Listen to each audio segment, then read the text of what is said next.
you a couple of things that I've gathered from my existence. Okay, so my first quote is to do everything that you fear, because oftentimes the things that you fear are the things that you most desire. So an example is with powerlifting. You're about to go squat something really heavy. Fear is your clue to go and do that thing that you want. Okay, if you want to ask out that guy or girl for like a long time and you just haven't gotten around to it, this is your cue to go and do that. Because on the other side of fear is a big reward. Sometimes on the other side of that fear is no reward, but you wouldn't know until you overcome that and see what's on the other side. Just do things that scare you, do things that, you know, get you out of your comfort zone, because your comfort zone is a beautiful place, but it's also a very dangerous place if you stay there a little bit too long. Okay, my next one is dress how you want to be addressed. Now, depending on the context, depending on where you are in life, obviously, this is my YouTube channel and I'm very dressed down right now. Some of my videos, I dress a little bit more up. Just depends on what's going on and what the topic is for that day. But if you are, for example, going to a presentation, you want to dress the way you want to be addressed. How you dress is a representation of kind of what you're trying to communicate. Now, granted, I have my moments where I like to dress a little bit more nice and cute, for lack of a better word. Other times you got to dress a little more conservative and professional. It depends on the occasion, depends on the place that you're at, right? Or the place that you're in. My next one is never get too good at something that you hate. Sometimes you do have to do things you don't want to do to get to where you want to go. But for the most part, try not to do things too often where you just don't like it. Doing things that you kind of hate, so to speak, is going to bring more of that. So in order to change your circumstances and to change what's going on, you have to make a change. Because if you keep doing the same thing and expecting a different result, it's not going to happen, because you're constantly doing the thing that got you to where you are. So in order to change, you have to make a change, right? So it starts with that. Make that change to have a better, or a new change, to have a different outcome tomorrow. All right, I took off my sweater so that I can get your attention, because I really like my onesie today. It's a new onesie. It's an orange onesie. I feel like an orange onesie that we're going to admire at this moment in time. Moving on to the video, go where you're celebrated, not where you're tolerated. Okay, you want to be around people that celebrate you, that celebrate your wins, that are happy for you, that want to see you succeed. Okay, if you don't hear people say, hey, I really want to see you succeed, you need to reconsider who you are around, okay? Because you are who you surround yourself with. You want to be better, you want to succeed, you want to do well, you have to be around people that also want that outcome, okay? This is very important, very important.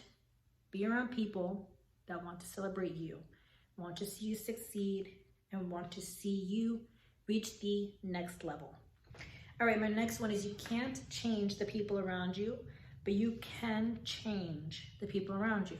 So you can't change people around you, like literally, like their makeup, but you can change who you are around, okay? Ties into what I just mentioned, that if you are around people that don't want to see you succeed, you are going to reflect that, okay? There's a thing called your conscious and your subconscious mind. Your subconscious mind is, its job is, it's actually the feminine. The conscious mind is the masculine. The subconscious mind's job is to influence the conscious mind. The conscious mind is supposed to impress upon the subconscious mind. What this means is what you let into your subconscious mind via audiobooks, books, people, things you read or listen to before you go to sleep, things you read or listen to before, upon awakening, to everything that you access in the morning when you wake up should be for affirmations, not for information. In other words, everything that you access in the morning when you wake up should be for affirming what you want your life to be like, affirming what you want in life, versus information like social media or the news or what have you. The reason being is because in the morning is a crucial time. It's a time where your subconscious mind is easily influenced, and it's going to set up how you handle your day. Okay, so very powerful stuff. You want to be careful with your mind, kind of what's going in. Use your words to change your situation, not to describe your situation. I'm going to say that again. Use your words to change your situation, not to describe your situation. In a situation where things are not working out in your favor, things are not going the way you want it, things are not going the way you planned, you need to stop talking about the situation and start to learn how to use your words to change your situation rather than describing your situation. The 3D, the situation that you're in, the 3D, three-dimensional life that we all kind of exist in is not real, okay? What you see right now is not real. What you see is perception, it's experience, okay? You can change the 3D if you see what you want in the 4D, okay? In other words, if you see what you want in your mind, you can make it come true. The key is to feel it in your mind, feel it in your heart, feel it in your body, raise your vibration, and then start to be at peace with it and live every day as though you are already living that life that you want. Obviously, this is easier said than done, and I can go down a little bit more into how to do this. One of the things that you want to work on is activating your reticular activating system. It's a part of your brain that is responsible for, it's kind of like the gatekeeper. It's responsible for pointing out things that are biased towards what's important to you. Confirmation bias is another way of saying it. So the way you activate this, the way you influence this is via your subconscious mind. And again, being careful what you think, see, say, listen to before you go to sleep and when you wake up. Those are the two most important times of the day. Okay, always use your words to change your situation, not to describe your situation. Or I'm a successful female bodybuilder. I don't know what it is. Whatever it is that you want, you have to say it as though you are living it. That's why I say I'm the strongest person in the world, because I am, and my numbers speak for themselves. Okay, that's what I believe, because that is what I am. If you want a new house, you have to say, I have a new house. I have a strong, firm house that is costing, $100,000 or what have you. Okay, speaking your life to existence is powerful and it works, but the key is to say it over and over again every single day before you go to sleep and when you wake up, and have intent and feeling behind it. Because if you just say things just to say it, you're not communicating to the universe or to God that this is what you want. Okay, the universe, God, communicates through energy. So if your energy is off, but you're first saying things with intent that you want something, it will not come true because you are not having good energy, good feelings behind it. So the key is to say, I'm the strongest person in the world, and I feel it, and it comes to life, and I work for it, and boom, bada bing, bada boom, it shows up. Why? Because I believe it, I act on it, and I say it with the feeling and with intent, and there I have it. That's how it works. Same thing with money, same things with career, same things with friends. I'm the best person, I'm the best friend ever to my friends. I'm the best, girlfriend or boyfriend to my girl or guy, or whatever it is that you want, okay? Very powerful stuff. Use your words to change your situation, not to describe your situation. Okay, next one is pain and suffering are not the same thing, okay? When you're working out, you're building your biceps, you're building your triceps, you're building your back muscles.